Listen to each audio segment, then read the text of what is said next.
മലയാളികളായ എല്ലാ പ്രേക്ഷകർക്കും എൻ്റെ ഹൃദയം നിറഞ്ഞ ഓണാശംസകൾ.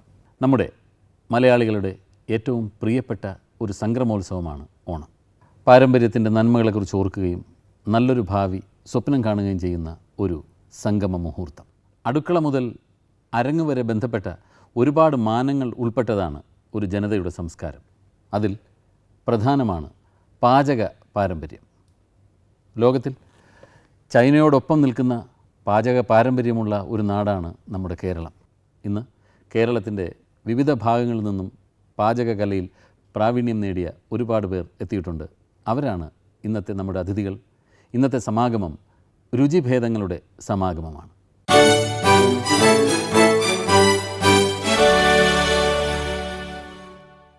ഇന്നത്തെ നമ്മുടെ പ്രധാന അതിഥി പ്രശസ്തനായ ഒരു അഭിനേതാവാണ്. ഒരു അഭിനേതാവ് എന്നതിനേക്കാൾ ഉപരി പാചകകലയിലും ഒരുപാട് പ്രാവീണ്യമുള്ള ഒരാളാണ്. നമുക്കെല്ലാവർക്കും അറിയുന്ന നമ്മുടെ പ്രിയങ്കരനായ ശ്രീ MS തൃപ്പൂണിത്തുറ.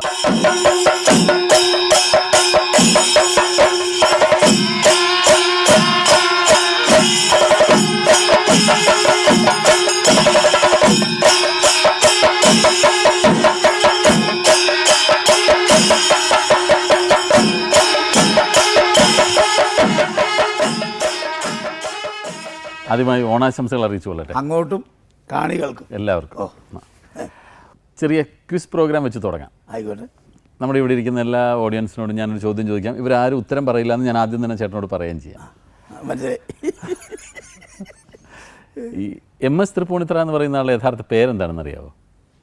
ഞാൻ ഈ ചോദ്യം ചോദിച്ചിട്ടുള്ള ആരും ഇതിന് ഉത്തരം പറഞ്ഞിട്ടില്ല. ഇത് കണ്ടുകൊണ്ടിരിക്കുന്ന കാണികൾക്കും ഒരുപക്ഷെ ഇതിൻ്റെ ഉത്തരം അറിയാൻ പാടില്ലായിരിക്കും. കാരണം ഞാൻ പിന്നെ ആദ്യമേ ചേട്ടനോട് ചോദിച്ചാൽ പേര് മനസ്സിലാക്കിയിട്ടുള്ളതുകൊണ്ടാണ്. അങ്ങനെ ആവാം പ്രോഗ്രാമിന് തുടക്കം. എന്താ ചേട്ടാ പൂർണ്ണമായ പേര്? മടത്തിപ്പറമ്പിൽ ശേഷൻ വെങ്കട്ടറാമൻ. എൻ്റെ ശരിക്കും പേര് വെങ്കട്ടറാമൻ. അവിടെയാണ് തൃപ്പൂണിത്തുറ എന്ന് വന്നത്. ചേട്ടനെ ഒരു നടനെന്ന നിലയ്ക്ക് പലർക്കും അറിയാം. അധ്യാപകനായിരുന്നു എന്ന നിലയിൽ ചിലർക്കെങ്കിലും അറിയാം. വലിയൊരു പാചക വിദഗ്ധനാണ്. അങ്ങനെ ഒരുപാട് കലകൾ അറിയാവുന്ന ആളാണ്. വലിയ സംഗീതജ്ഞനാണ്. അങ്ങനെ ഒരുപാട് കലകളിൽ പ്രാവീണ്യമുള്ള ഒരാളാണ് ശ്രീ MS തൃപ്പൂണിത്തുറ. ഇന്നിപ്പോൾ നമ്മളുടെ ഒരു പ്രധാന വിഷയം എന്ന് പറയുന്നത് ഈ ഓണത്തോടനുബന്ധിച്ചുള്ള പാചകകലയെക്കുറിച്ചാണ്. എങ്ങനെയാണ് ഈ പാചകകലയിലൊരു പ്രാവീണ്യം ഉണ്ടായത്? ഞാൻ പാരമ്പര്യമായിട്ട് പാചക കുടുംബത്തിൽ ജനിച്ചാളാണ്. വെപ്പൻ എന്ന് പറയും ഞങ്ങളുടെ ഭാഷയിൽ. മുത്തച്ഛൻ, അച്ഛൻ്റെ അച്ഛൻ കൊച്ചി മഹാരാജാവിൻ്റെ അടുക്കൽ നിന്ന് പട്ടുമുളയും വാങ്ങിച്ച ആളായിരുന്നു. അങ്ങനെയാണ് ചീഫ് കുക്ക്. ദഹനക്കാരൻ വെപ്പൻ. അച്ഛനായിട്ടത് നിർത്തി. അത് നിർത്താനുള്ള കാരണം ഈ കല്യാണത്തിനാണല്ലോ അധികം ഈ പാചകം വയ്ക്കുക, സദ്യ. അപ്പോൾ ഈ കല്യാണ പെണ്ണിൻ്റെ തന്തപ്പടിയുടെ കയ്യിൽ കാശൊക്കെ തീർന്നു പോകും. അവസാനം കണക്ക് തീർക്കുന്ന ആളാണ് ഈ വെപ്പൻ. അപ്പോൾ വല്ല ചേനയോ മത്തനോ കുമ്പളങ്ങയോ വെണ്ടയ്ക്കോ വല്ലതും ഉണ്ടെങ്കിൽ അതൊക്കെ വാരി കൊണ്ടുപോകാൻ പറയും. കാശ് കൊടുക്കില്ല. അപ്പോൾ ഈ 3-4 പണിക്കാരില്ലാണ്ട് ഈ പാചകം നടക്കില്ല. അങ്ങനെ വന്ന് അച്ഛനായിട്ട് നിർത്തിയതാണ്. കൊട്ടാരത്തിലൊക്കെ എപ്പോഴും അങ്ങനെ ആയിരിക്കും. എന്നും സദ്യ. കാളൻ, ഓലൻ, അവിയൽ, സാമ്പാർ, പച്ചടി, കിച്ചടി, കൂട്ടുകറി, തോരൻ, എല്ലാ ഐറ്റംസും കാണും. ഇതാണ് നമ്മുടെ കേരള സദ്യയുടെ ഒരു ചുറ്റുവട്ടം അല്ലേ? നിർഭാഗ്യവശാൽ കേരളത്തിലെ ഇപ്പോൾ അങ്ങനെയുള്ള പാചകം കുറവാണ്. അത് നിലനിർത്തുന്നവർ ചൈനക്കാർ മാത്രമേ ഉള്ളൂ. ഇപ്പോഴും ലോകത്തിലെമ്പാടും ചൈനീസ് റെസ്റ്റോറൻ്റ് ഉണ്ട്. അവരുടെ പാചകത്തിന് പ്രസിദ്ധിയുണ്ട്. കേരളത്തിന് ഒരു കാലത്തുണ്ടായിരുന്നു. അതിപ്പോൾ കളഞ്ഞു കുടിച്ചു. ഇപ്പോൾ സാമ്പാർ വയ്ക്കുകയാണെങ്കിൽ തന്നെ മുളകും മല്ലിയൊന്നും വറുത്തരിക്കൊന്നുമില്ല. സാമ്പാർ പൊടി. പിന്നെ സദ്യയുടെ ഏറ്റവും പ്രധാന ഒരു വിഭവമാണല്ലോ പായസം. അത് കല്യാണം, നല്ല കല്യാണം എന്ന് പറയുകയാണെങ്കിൽ പാലട പ്രഥമം തന്നെ വേണമെന്നാണ്. അതിൻ്റെ കൂട്ടത്തിൽ വല്ല കടലയോ ഗോതമ്പോ ചെറുവയറ്റും പരിപ്പോ എന്തെങ്കിലും ഒരു അഡീഷണൽ 2 പായസമെങ്കിലും മിനിമം വേണം. അല്ലെങ്കിൽ കല്യാണത്തിന് സ്റ്റാൻഡേർഡ് ഇത്തിരി മോശമാണ്. ഇപ്പോൾ ഈ നമ്മളീ പറഞ്ഞ വിഭവങ്ങളിലൊക്കെ എല്ലാം ഉണ്ടാക്കാൻ അറിയാമോ? ചേട്ടനറിയാം? എല്ലാം ചെയ്യാം.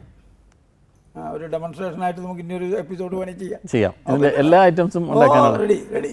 അതൊക്കെ ഈ ചെറുപ്പത്തിൽ തന്നെ ഈ മുത്തച്ഛനിൽ നിന്നും അച്ഛനിൽ നിന്നൊക്കെ തന്നെ പഠിച്ചാണ്. ഞങ്ങളായിട്ടത് ചെയ്യാറില്ലെന്ന് മാത്രമേ ഉള്ളൂ. എന്ന് വെച്ചിട്ട് ആ പഠിച്ച വിദ്യ മറക്കില്ല. അപ്പോൾ ഈ ഇതിൽ ഒരുപാട് അറിവുള്ളതുകൊണ്ട് തന്നെ ഇതിൻ്റെ രുചിയെപ്പറ്റി നല്ല ബോധം ഉണ്ടാവും അല്ലേ?